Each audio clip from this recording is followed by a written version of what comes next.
So let's talk about the Carvana Mesa Cup. And trust me, this wasn't just another tournament on the calendar. This was a reckoning, a weekend where some of the biggest names in the sport, these seemingly unstoppable forces, well, they got stopped.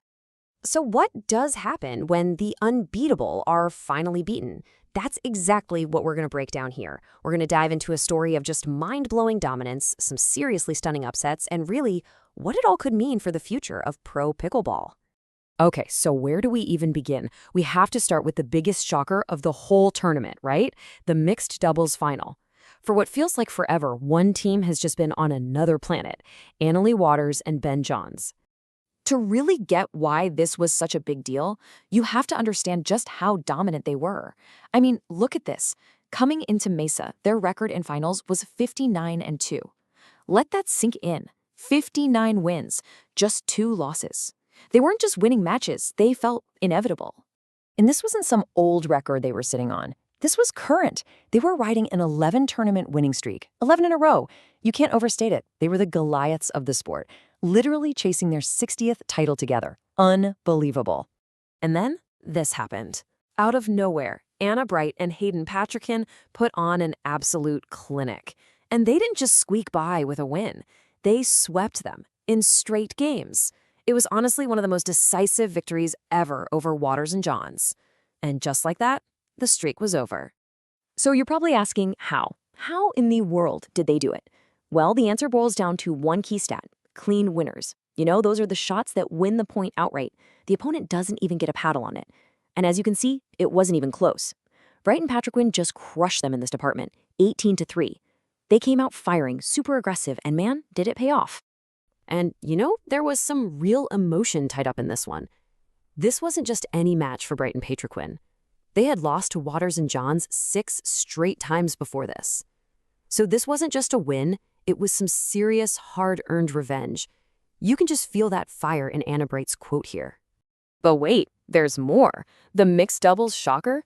It wasn't a one-off thing. The upset bug was catching, and the men's singles final delivered another result that just had everyone's jaw on the floor. Because see, Ben Johns wasn't just a force in doubles.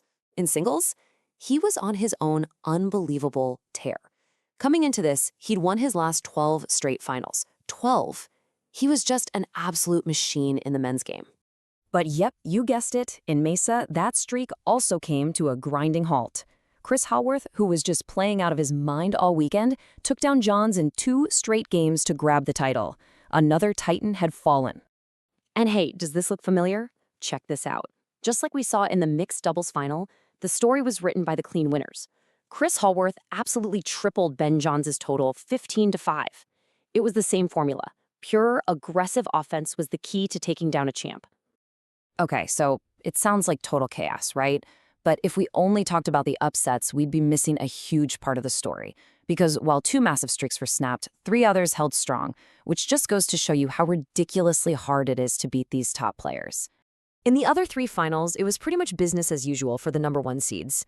Leigh Waters and Anna Bright, they just cruised to the women's doubles title. Ben Johns, he bounced back with Gabe Tardillo to win the men's doubles gold. And in women's singles, well, Leigh Waters was just Leigh Waters. And this is just insane.